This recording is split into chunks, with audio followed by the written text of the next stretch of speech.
In the headlines, 9 bodies recovered as 7 others rescued in Adamawa boat mishap.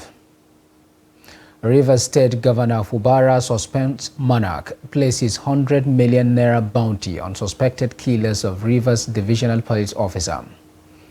Serap gives 36 governors 7 days to disclose details on spending of 2 billion naira palliative.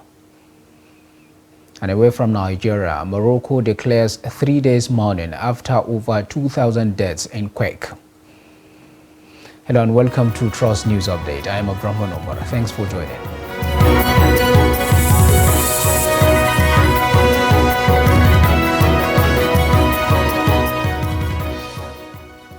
9 dead bodies have been recovered and 7 others rescued out of the 30 persons drowned in 3 different canoes at Jua Lake in Rugangi village of Yola South, local government area of Adamawa State. The canoes reportedly capsized due to a heavy windstorm that stirred the waters. Salis Lowen reports that the incident happened when the victims were crossing to Yola town for their routine businesses. To report. Although cases like these are not new to this community, as a result of the frequent overflow of water along the river Benue, the sad development, however, threw the Rugangi community into mourning. The community called on the government to provide the people with bigger engine boats in order to avoid the yearly loss of lives and properties. Marine police officers alongside local divers are helping in the rescue operation. Authorities say they are on top of the situation in terms of rescue and recovery. As of yesterday, 9 people were rescued. 2 deaths was recorded, and today 7 dead bodies were recorded. 2 are still to be undiscovered. Number of dead, 2 are men, while 7 are women. Adamawa State Deputy Governor Khalif Tafwa Farauta, while on a sympathy visit to the community, expressed sadness over the development and assured of government's immediate intervention.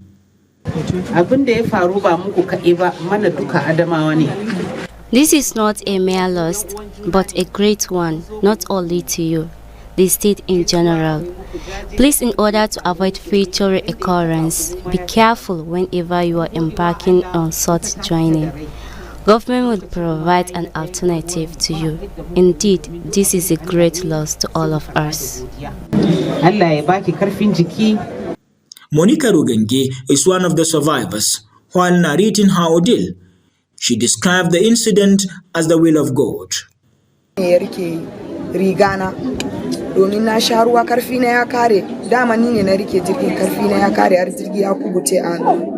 Among 20 of us, the passengers, glory be to God, I was the only survivor. It was a sad incident. We lost our brothers and sisters.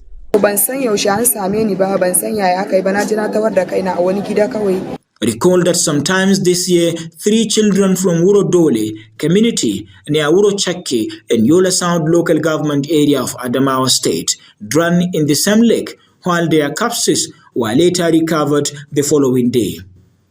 Salis Lawan, Trust TV News, Yola. Kehinde Kamal, the woman whose kidney was allegedly removed by one Dr. Noah Kekere of Murna Clinic and Maternity Hospital in Jos on Friday, has explained how a doctor discovered her kidney was removed. The victim told Trust TV that her kidney was discovered missing following a complaint to a doctor in the Jos University Teaching Hospital about persistent abdominal pain she has been experiencing, and then that she was thoroughly examined and confirmed that her kidney was indeed removed. Ado Musa has the rest of the story. This is Murna Clinic and Maternity, located at Enshanu community of Josno local government area of the state, where an appendix operation was said to have been carried out on Kehinde in January 2018 by Dr. Kekere. The family of the victim said the doctor had originally told them that an appendix was discovered on Kehinde which needed urgent operation, alleging that unknown to them, the doctor removed Kehinde's right kidney during the operation. On Wednesday, the husband of the victim, Bushari Kamal, accused Dr. Kekere of removing his wife's kidney. Efforts to get the reaction of the accused doctor, who is currently in the police custody, were unsuccessful. But the spokesperson of the State Police Command, DSP Alabo Alfred, says they are investigating the matter. Kende explains how a doctor discovered her kidney was removed. The time when the doctor moved the appendix, he showed me, I said, Kai, don't give me injection. I don't know doctor. I might show my husband. Okay, do my time that he stand up. I can't stand up, sit down.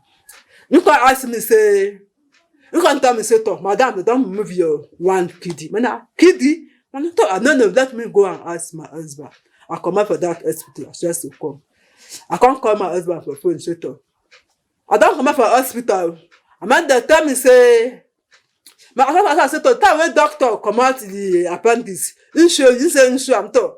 I mean, the time he say, doctor come out something for my stomach. What thing come out, the thing come out appendix? Appendix, it come out kidney. Kidney? Ah, shut up. Do a doctor tell me that. Kende further explains that she was never in her lifetime admitted in a hospital or underwent surgery until 2018 when she was first operated by Dr. Kekere. First born, now for Juta Abona. I go on Sunday, I come out on Monday. The second daughter I born, now for us Abona. The third one, the day I go hospital for Abona, now there I come out. The husband of the victim, Kamal Busari, while reacting to the incident, called on security agencies to ensure justice for his wife. Well, since 5 days ago, I couldn't sleep up to right now, and I could not even eat anything. So what I want now is I just want the relevant authority to do the justice on this matter. Hundreds of teenagers across the globe were enticed and exploited to sell their organs, especially the kidney.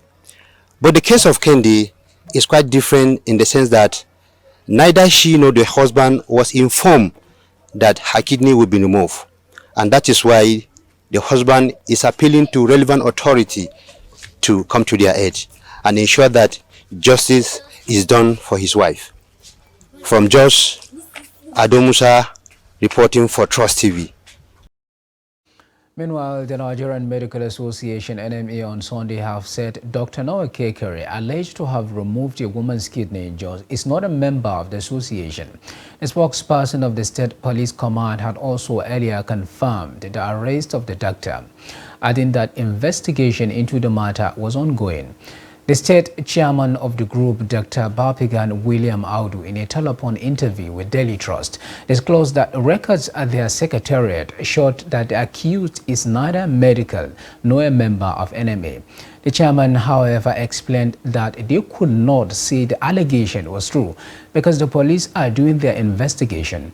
He said the group will soon come out with an informed decision on the matter, adding that they are looking at different aspects of the matter as well as different facts available at the moment so as to get things more clearer. Rivers State Governor Siminalayi Fubara has declared wanted one gift Opara Opolo and other members of his gang over the brutal murder of SP Bakuan Bashim. Bakuan Bashim, the DP of Ahoda police station, was brutally beheaded by suspected cultists in Ahoda area of the state. Governor Fubara, in a press statement he personally signed in Port Harcourt on Saturday, placed a 100 million naira bounty on anybody that can volunteer information on the whereabouts of gift David Opara Opolo, also known as Tubaba, and other members of his gangs. The governor has also suspended the traditional ruler of Ahoda, Eze Kasidi Ikepedi, for what he described as acts of complicity in ceding control of his territory to the suspected cultists. Governor Fubara in the statement stated that credible intelligence from security agencies threats the brutal murder of the DPO to Gift David, also known as Tubaba, and his criminal gang. He said that the suspect has established camps in the locality and are responsible for the resurgence of violent crimes, including kidnapping and terrorism in Ahoda East local government area of the state.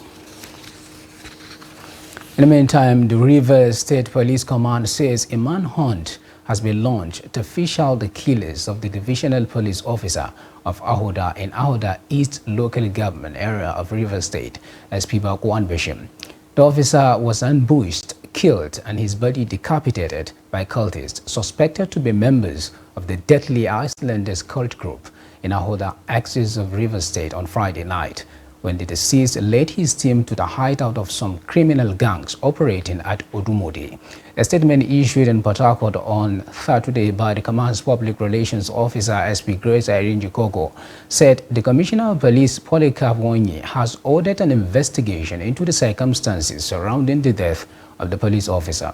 SP Koko said Bagwan Bashim displayed exemplary courage during a mission to combat criminal activities in the Odumode area of Ahoda East Local Government Area, Rivers State. Now, Socio-Economic Rights and Accountability Project, SERAP, has urged the 36 state governors in the country to disclose details on spending of the 2 billion naira palliative recently disbursed to each state by the federal government, including the names of beneficiaries and details of the reliefs so far provided with the money. According to reports, the federal government recently disbursed 2 billion naira out of the 5 billion naira palliative package for each state of the Federation and the Federal Capital Territory FCT to address the impact of the removal of fuel subsidy. In the open letter dated 9 September 2023 and signed by SERAP Deputy Director Kolowale Oluwadare, the organization said it is in the public interest to publish the details on spending of the 2 billion naira palliative and any subsequent disbursement of funds to your government.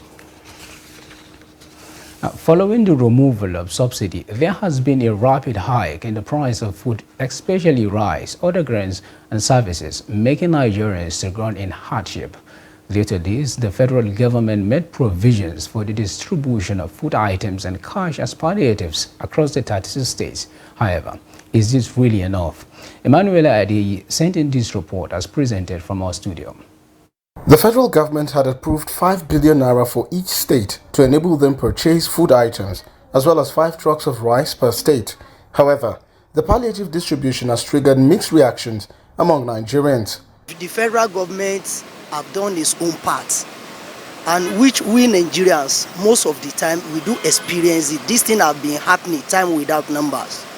Had it been they share it, if there is a way, when they give out anything to the masses, that it will get to the root level, we will love it. We don't have problem with it. But by giving it to governors, they don't deliver.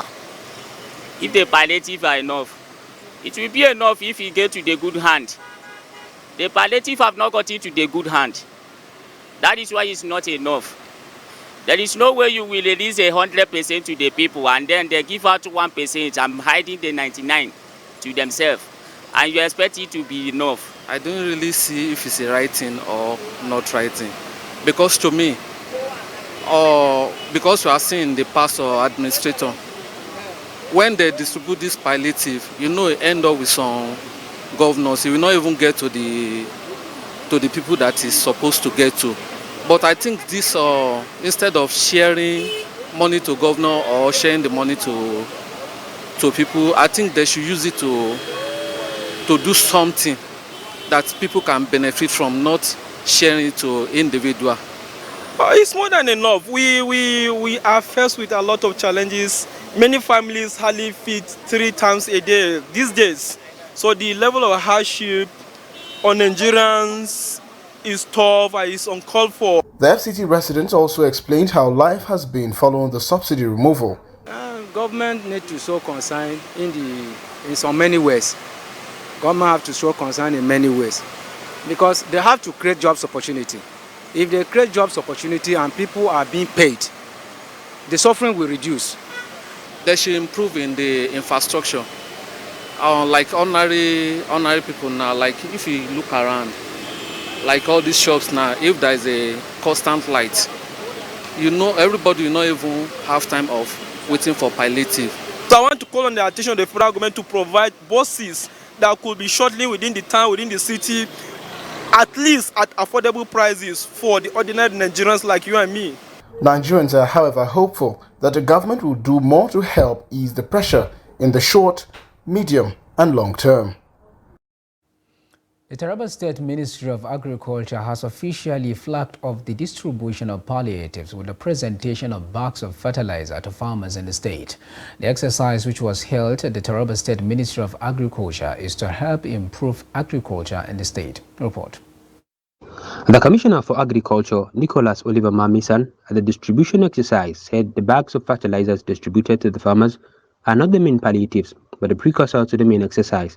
He stressed that Taraba State has the potential for agricultural development, hence the need for the government to give farmers maximum support for agricultural production. This ministry is working very hard, so hard, to create another level of farming season, making it 3. So you can farm during wet season. At the collapse of the wet season, you will have an interim, what we call lack season, and then the dry season proper. We are greatly blessed by God. We have great potential for agriculture, and we are doing that to ensure that we get it right. The state chairman of the palliative committee, Salih Saad, said more bags of fertilizers are expected as promised by the state government for more farmers. Saad added that the distribution was just a symbolic exercise ahead of the main distribution and urged the farmers to remain calm until the required numbers of bags are provided and the mechanism for transparent distribution are finalized. Quite appreciable number of bags of fertilizers are expected as promised by His Excellency, the State Executive Governor, Dr. Abu Kefas, for farmers for free, with emphasis for free. The Rice Farmers Association in the state and Sarkin Noman Wurkum, Tanko Babbo Andami, on behalf of the farmers, appreciated the effort of the government and called on the ministry to place a sustainable plan for food security in the state. Your Excellency, you approve that your word are your word. Our farmers will continue to support your administration to the best of our ability so that the Taraba State becomes not only sustainable in food production, but we can self-reliance. The ministry called on the committee to ensure transparent distribution of the palliatives to the required beneficiaries.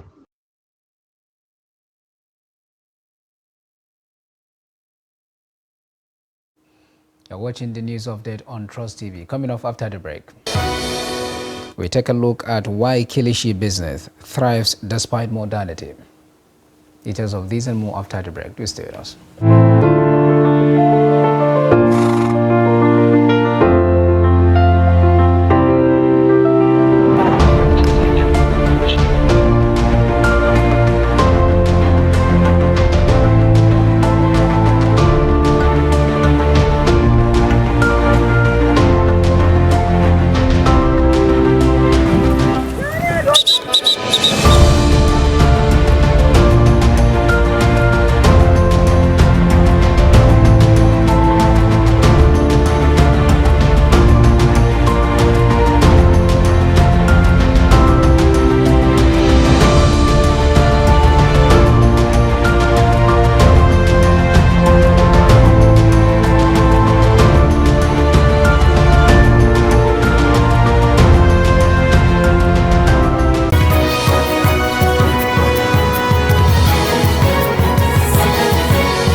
Welcome back. If you are just joining us, this is the news update on Trust TV, and here is a recap of some of our top stories.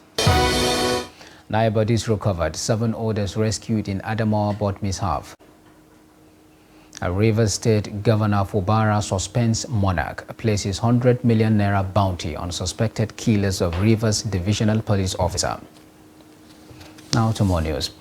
The Governor of Borno State, Babagana Umar Zulum, on Saturday flagged off the construction road in Wum Town. The groundbreaking ceremony had the Vice President of Nigeria, Kashim Shettima, as special guest on the laudable initiatives of the state in its first 100 days. He also graced the official launching of the distribution of palliatives to the northeast states by the NEDC. Report.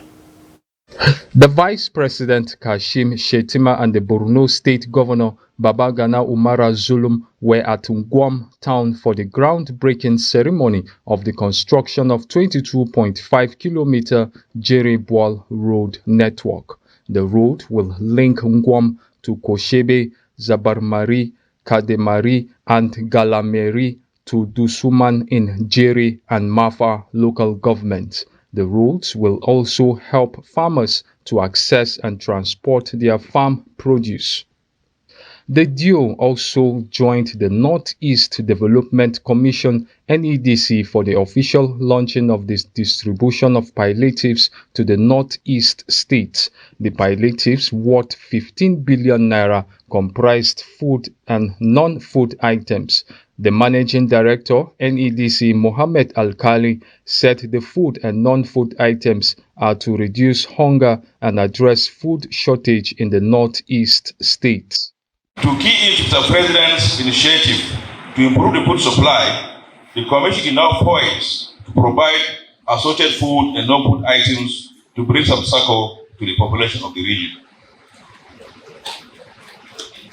Today, we are going to donate the following food and non-food items, which cost about 50 billion naira through His Excellency, Mr. Vice President, to all the state governors of the region for standing firm against blackmail and intimidation.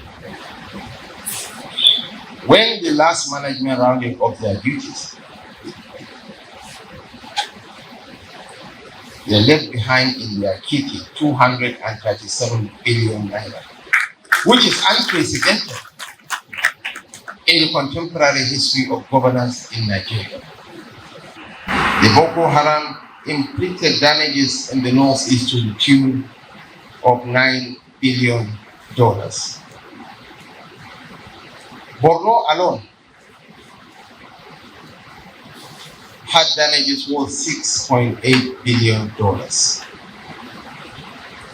956,453 units of private houses, making up 30% of the total stock of houses in the state were destroyed by the Boko Haram. These challenges from the seemingly issue of insecurity, pervasive poverty, banditry, kidnapping, cattle rustling, gender-based violence, youth restiveness, and unemployment. The challenges seem to be endless, but our collective determination to overcome them remain resolute. Let me use this auspicious occasion to commend our brave military in the fight against the insurgency, which remains unquestionable, while the determination to succeed is very clear. Bags of rice, macaroni, blankets, mats, and clothes will be distributed to beneficiaries in various Northeast states. Bitrus Kuruti, Trust TV News, Maiduguri. Despite being an age practice, kilishi making is still thriving in northern Nigeria, with people making a livelihood out of it. In this report, Trust TV's Musa Bello tells us about the story of a wave-making kilishi maker who is a graduate of accounting from Kaduna Polytechnic. He met the kilishi maker when he visited the popular vendors on Jos Road, Kaduna, where he was told that despite the cost of living in the country, kilishi making is still paying the bills. Take a look.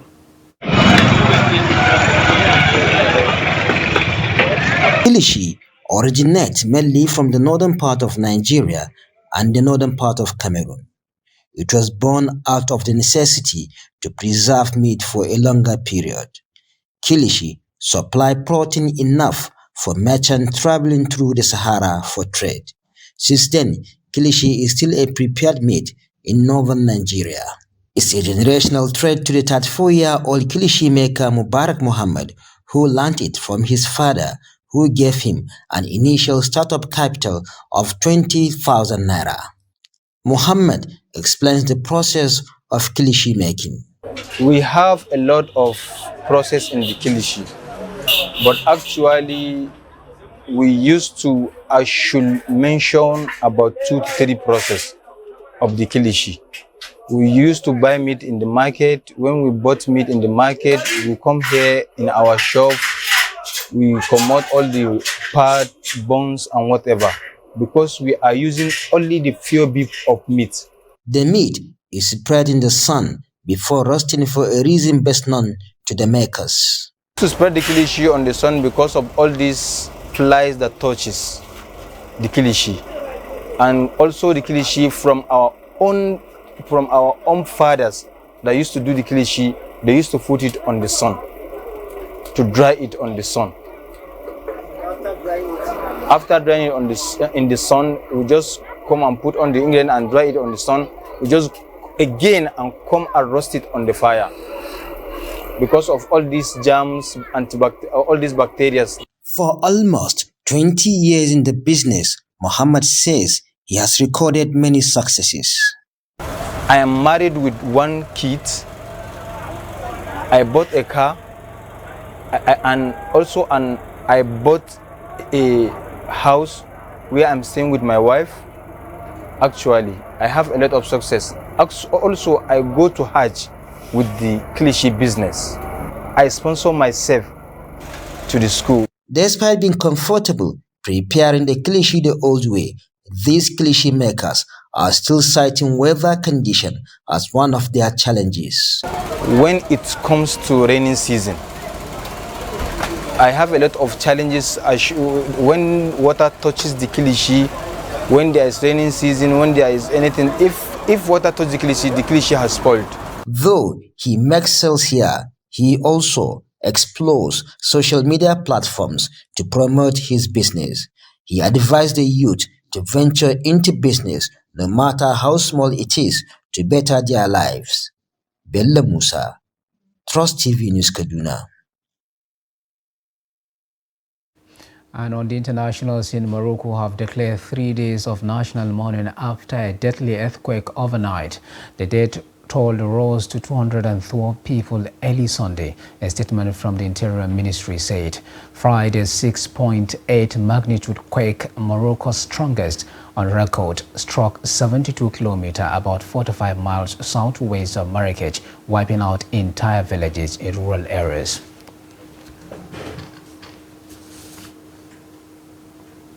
And with that, we have come to the end of the news update on Trust TV. Do not forget to follow us across all our media platforms and our YouTube live stream for more trending news, programs, and documentary. I am Abdurrahman Omar. Thanks for watching, and bye for now.